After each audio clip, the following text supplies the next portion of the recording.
duty of the free man to resist tyranny at every turn. Every man will either watch his freedom stripped away or take action to protect what he loves. Introducing the A3, the newest revolutionary body armor from Armored Republic. The A3 is the new standard for lightweight multi-hit body armor. A3 plates are incredibly light at 4.6 pounds. The patented design captures fragmentation while remaining multi-hit capable. The A3 will stop up to M80 ball, yet comes in at only 0.7 inches thick. The A3 is the thinnest NIJ .06 compliant or certified composite standalone plate that includes the drop test. The A3 is the first of its kind, patent pending, that combines an alloy strike face with polyethylene backing, revolutionizing body armor technology by providing strength and durability while remaining sleek and maneuverable. The A3 is the new standard in lightweight body armor. The fight against tyranny just got stronger.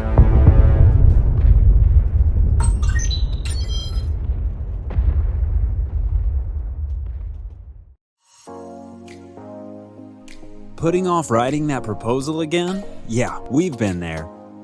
Proposal writing can be tough. It takes work, and if you're not careful, you can set up your company for failure. Well, that's where we come in. Smart Pricing Table is an innovative application that focuses on, well, the pricing table. Instead of a static document and constant back and forth, our platform creates interactive proposals that empower your prospects. Not sure if something is needed? Make it optional. Have complicated services that vary? Let your customer do the work with line item upsells. Have reoccurring services? Easy peasy. With Smart Pricing Table, you can create attractive proposals quickly. And our system is built for reuse, so you can get out of that hamster wheel. Give your customers choice and close deals quickly with Smart Pricing Table.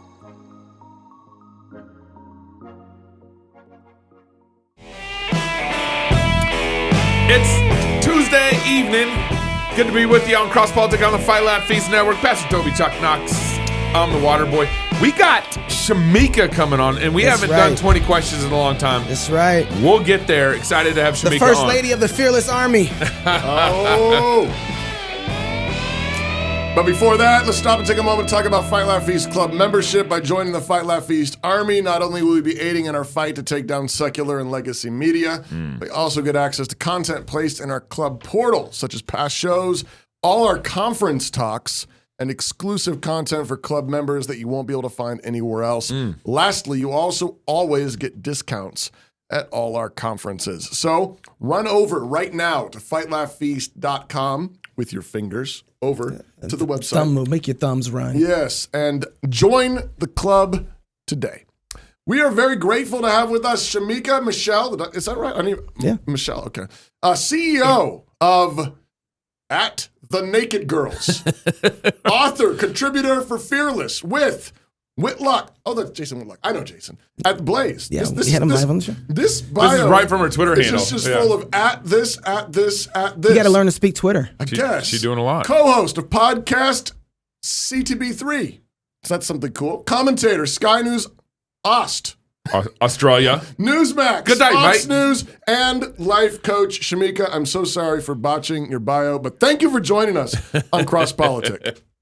You're welcome. CTB stands for Cut the Bull. Oh. Next time, I just need to send it to you all so you don't have to read it from Twitter. Yeah. You know what, Shamika? We firing that producer right now. That producer don't work here no more ever since then. They're doing the walk of shame right now. Walk of shame right now. All right, Shamika, so we're going to play one of my favorite games. It's called 20-ish questions because we don't always get to 20, and sometimes the list might actually go over 20. So 20-ish questions with Shamika Michelle. This is what's going to happen. You're going to hear a sound something like this. Hit me, hit him! Hit him, Fred! Hit him! Hey, hey! Hey! Yeah, and then Pastor Toby, myself, or Gabe will ask you one of the 20-ish questions that we have. You will answer it somewhere between 90 seconds and a minute, something like that if you're pithy. And then after you're done, you'll hear something like this. I feel good! And then we'll have another question. Are you ready? Yes. Are you nervous? Yes. Go. Do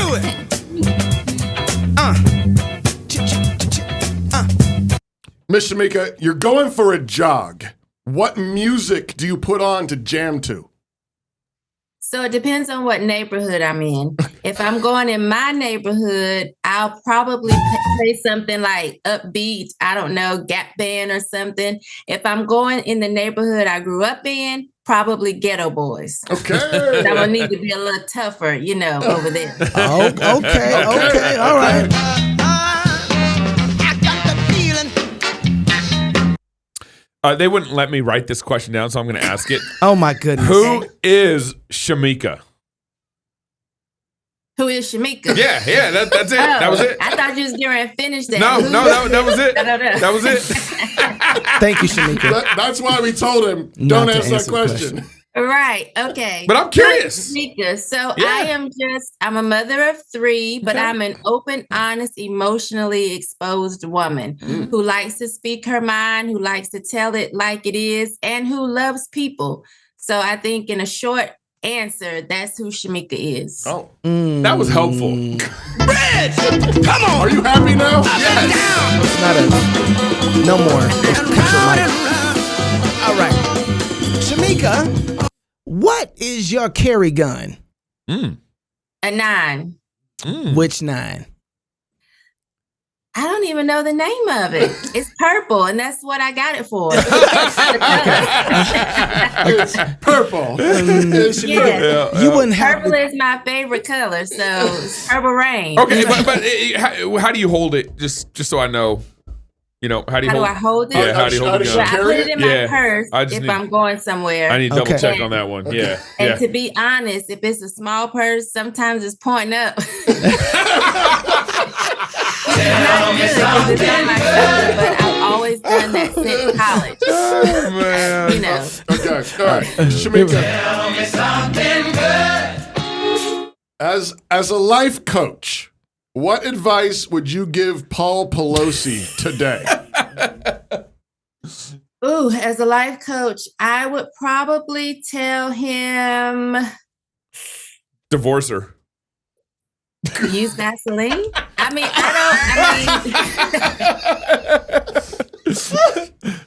It's not my thing, but if that's what he's into, he wants to make it easy and safe. Man, what was trending on Twitter yesterday about the whole Pelosi thing was wow. Wow. I was working all day. I don't even know. Yeah. All right. Is it me? Yeah. Oh, yeah. Have you canceled all of your Kanye shoes, or are you still rocking Kanye? Okay, first of all, I never had Kanye shoes. Okay. Because while I like him as a person, to me those shoes were just ugly. I agree. I agree. That's not my thing. But I don't like what's happening with him. So I'm pro Kanye, but just not his clothing. So if you liked his shoes, you would rock them? Yes, if I liked them, Okay. I would. Okay. Here we go. All right.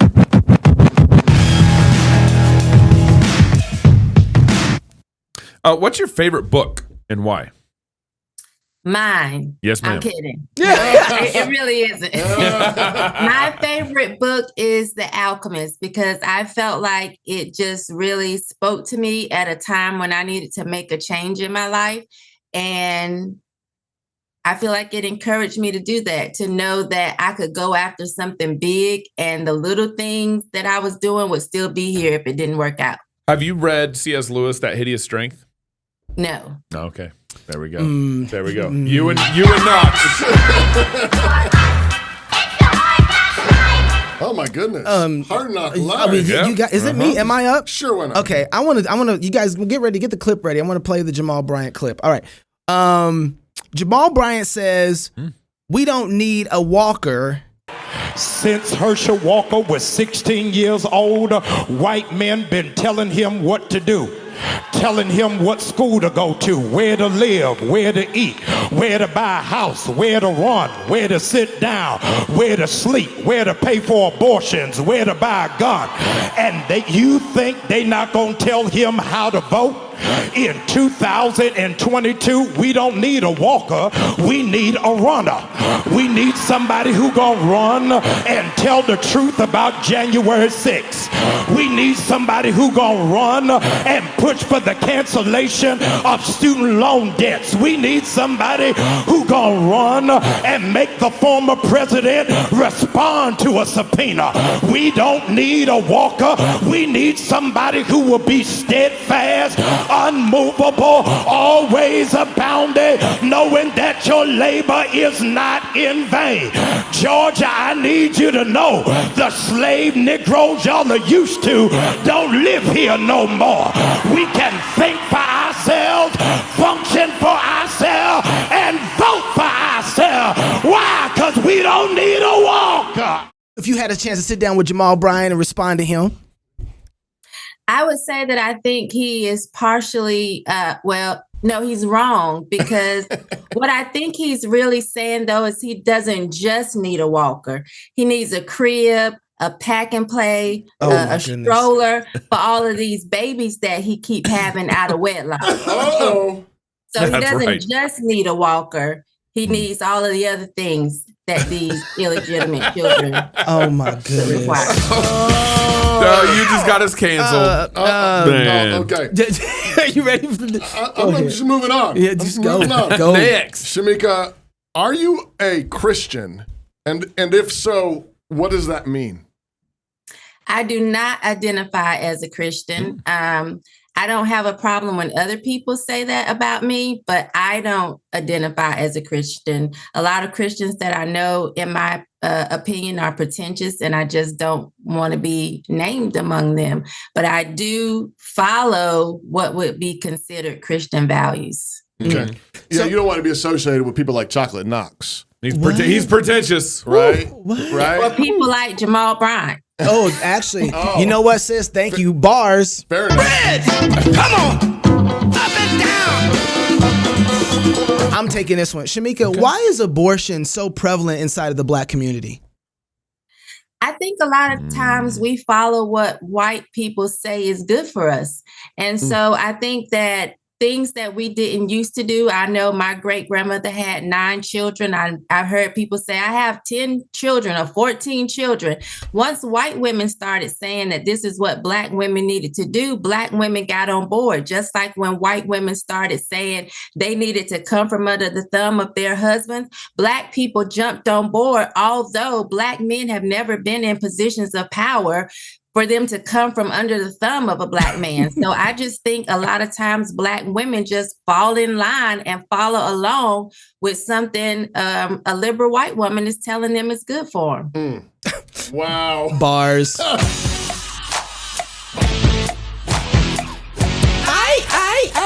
So I got this one. Okay. So, I mean, with that answer in mind, Trump or DeSantis? Ooh. That's a hard one for me because I think Trump is a wartime president and we're in a war spiritually. That's really how I feel.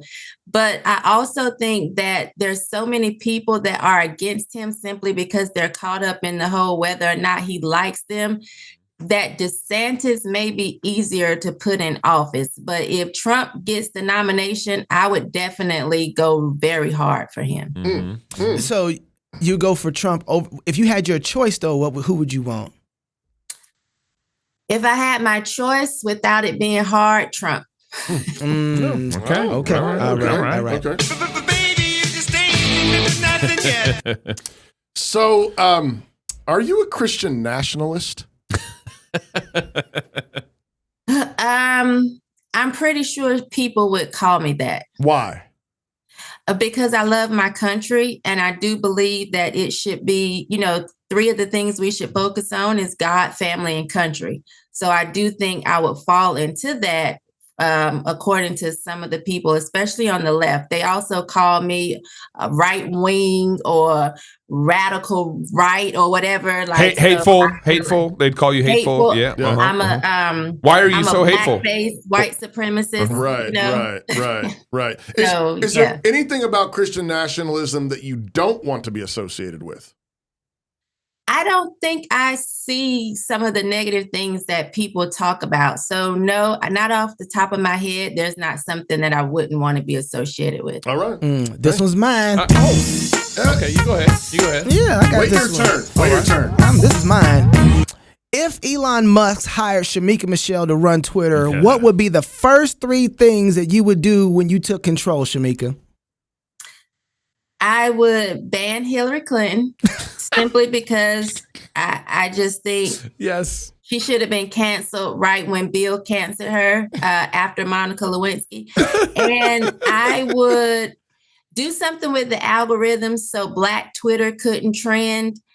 And I would probably also get rid of LeBron James. Wait. Hold on. Why do you not want Black Twitter to trend?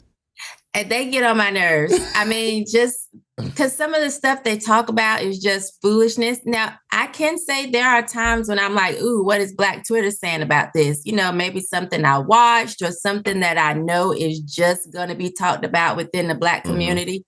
But at other times, my gosh, it's just so foolish that I just wish I could disband it. Wow.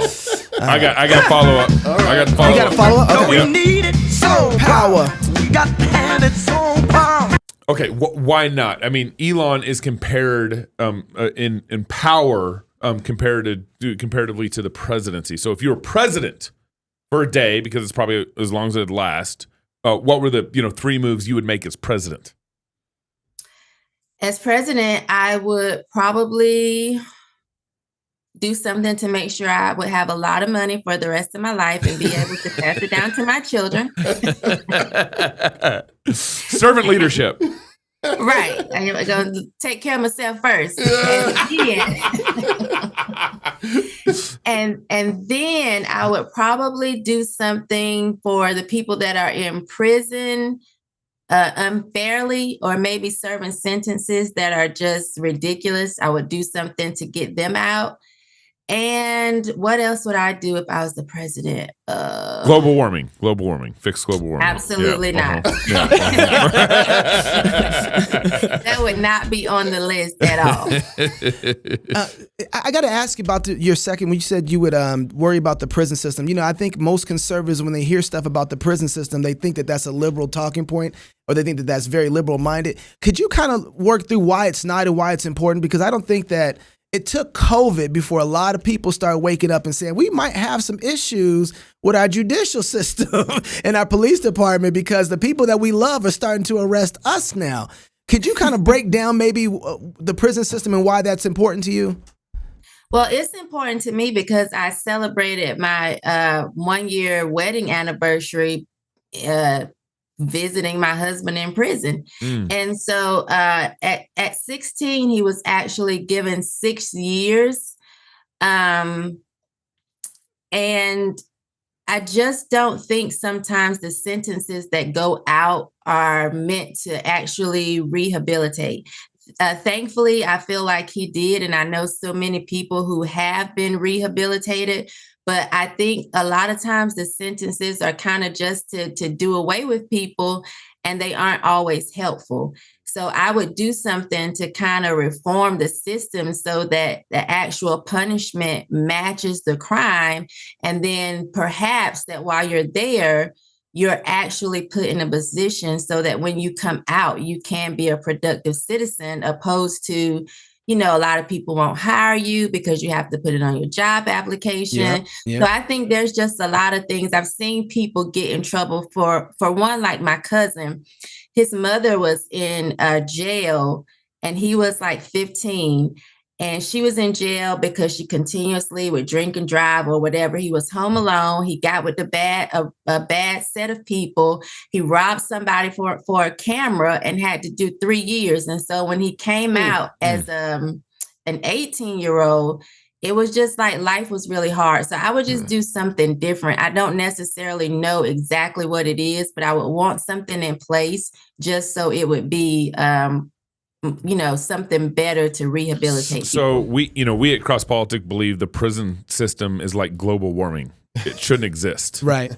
That's right. Okay. So, Yeah. So I mean, talk about your cousin robbing somebody for a camera. I mean, obviously that's wrong, but in biblical justice, that's right. What you're supposed to do is pay restitution. You just pay. You pay back the damage plus.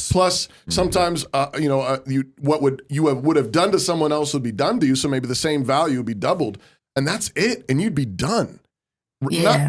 Sitting in a cell for 3 years doesn't fix anything. Doesn't restore anything. There's no restitution. And meanwhile, a whole bunch of other people are paying for that. Yeah. And it doesn't make them better. Man. Right. I don't know how we can talk about that. There you go. Global warming in the prison system. You heard it here. Come on. Up and down. All right. Is it? It's my turn. Okay. I decided. I'm the pastor here. You declared. I'm the pastor here. So I want to know, what's your favorite Bible passage and why? My favorite. I don't know. Maybe I can do all things through Christ who strengthens me. Okay. That may be my. I have a lot of favorites, to be honest. I don't really have one specific one that I lean on all the time, but I do like that one. Why? It just makes me feel like I can accomplish whatever I put my mind to. And I can be strong at all times because Christ is strong at all times. So I just think that it makes me feel like I can be an overcomer. I can actually achieve. I can be the head and not the tail. Like, I don't have to just lay and waddle in this oppression narrative that they try to push on people, period. Right. So I think that's just one of my favorites. Like, if ever I'm feeling down, or feeling like I can't do something, that says that I can. Appreciate that. Here we go. I got it. I got it. Hit him. Yep. So it keeps going. It just keeps going. Yeah, I'm like, all right. Where do I start? Who is your favorite contributor for Fearless, and why is it Knox? I didn't write that one. Yes, I did. Why is it not? Okay. It's him because he's so fiery. I love the fact that he's so passionate and tearing up over there? No, I'm good.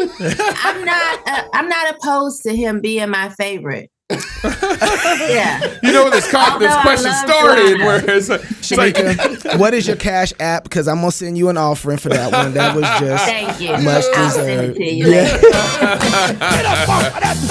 later. All right, so let's talk about election stuff. If this election gives us a red wave like we think is going to happen, do you think the Republicans are going to fail us? Or do you think that they're going to, and maybe not in the same way that the Democrats are, but where do you think the Republicans are going to fail us at? Yeah, let's just say that.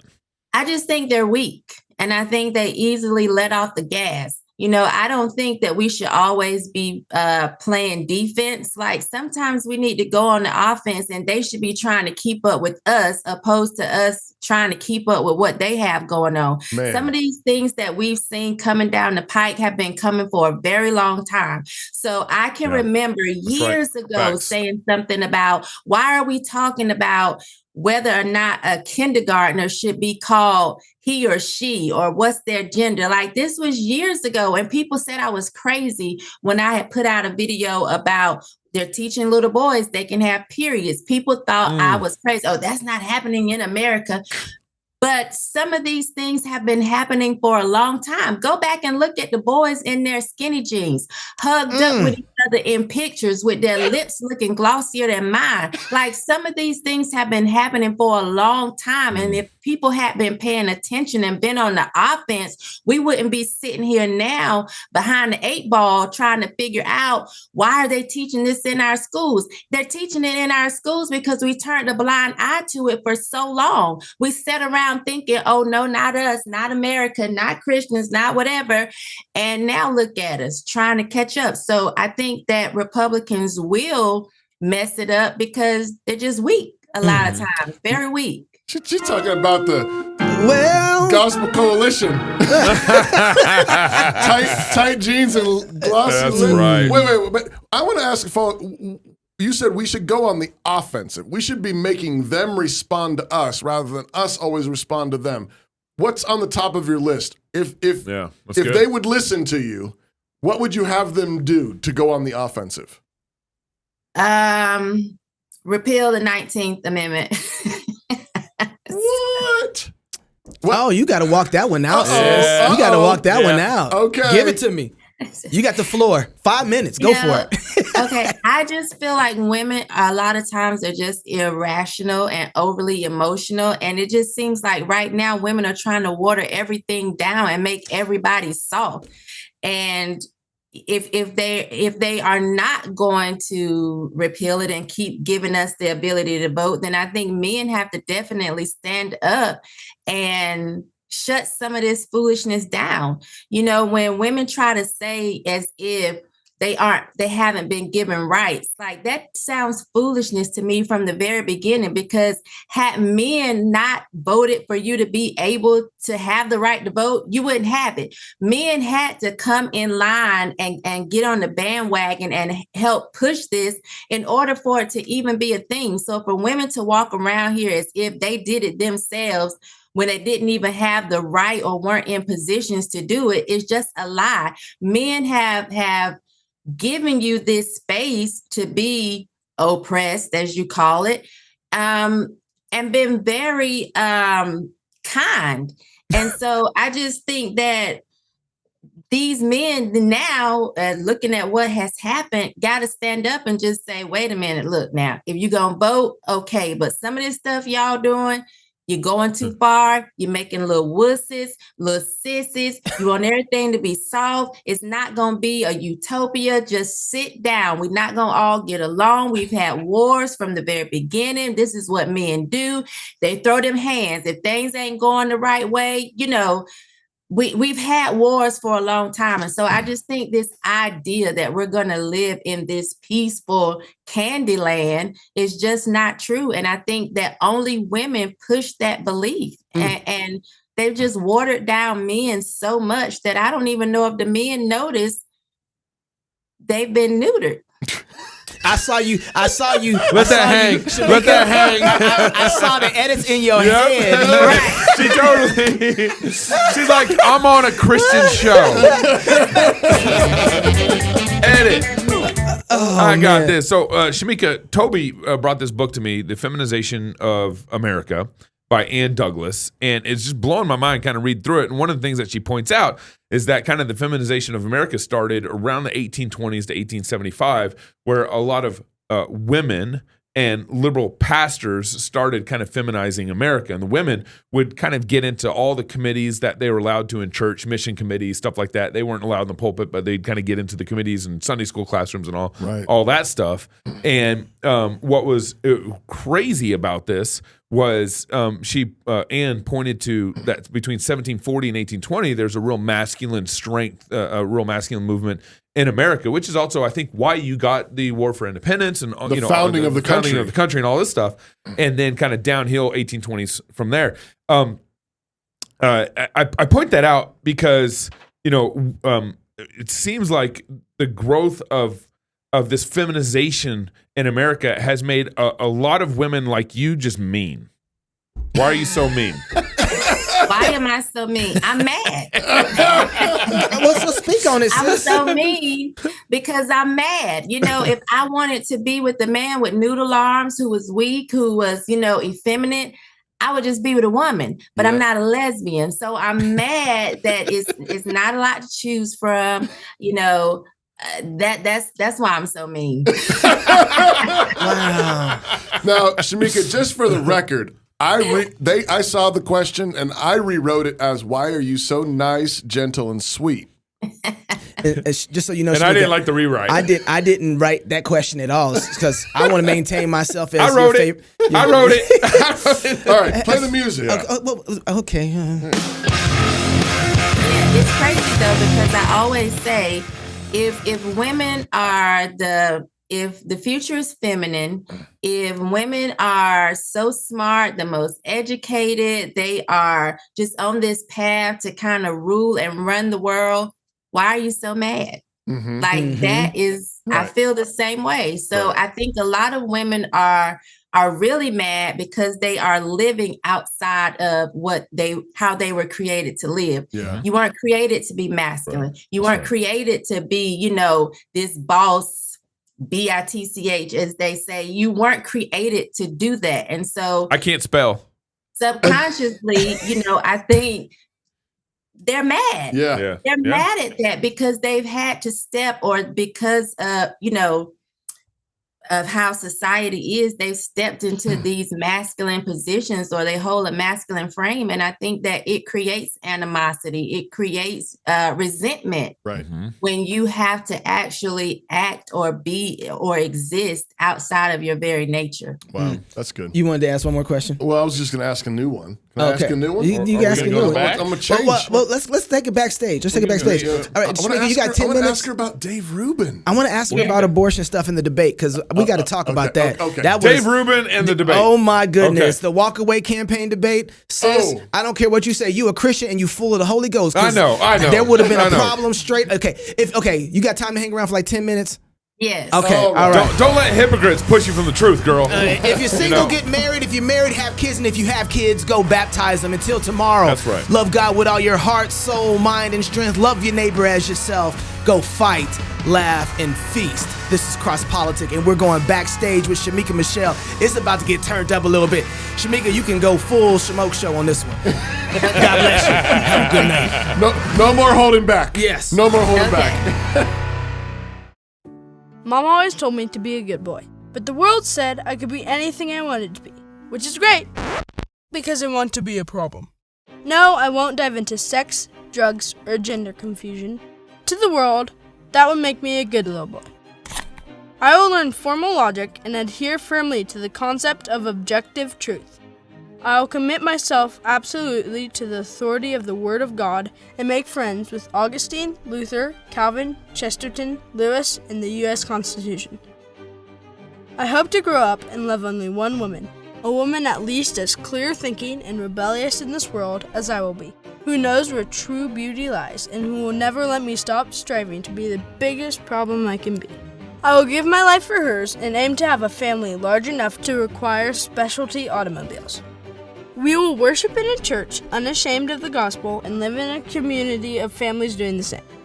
I will work myself to the bone, providing for my family, and I will make sure my kids all fall in love with Narnia and Middle-earth, that they will all know how to think, that evolution will make them giggle, and rainbows will make them think of Noah and his archaearchy.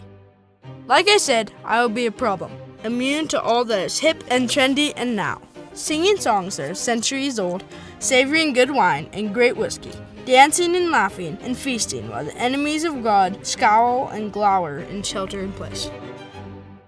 Hey little boy, the world says, what do you want to be when you grow up? I want to be a metastasizing cancer of conservative Christian culture, devouring Marx's impotent progressive dream and building a resurrected Western world. I want to be a stomper of stupid sandcastles, an exposer of poisonous lies. I want my life to be a monument to the triune creator God who made us all. The kind of monument you and yours will never be able to tear down. Oh, and a fireman. Thanks for asking. New St. Andrews College. Liberal arts for outlaws. There you go. Struggling to catechize your kids? Is just reading a question and waiting for an answer not engaging enough? Wish there was a better way to train up your children?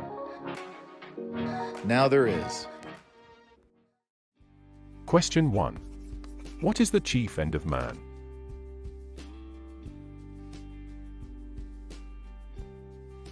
Answer. Man's chief end is to glorify God and to enjoy Him forever.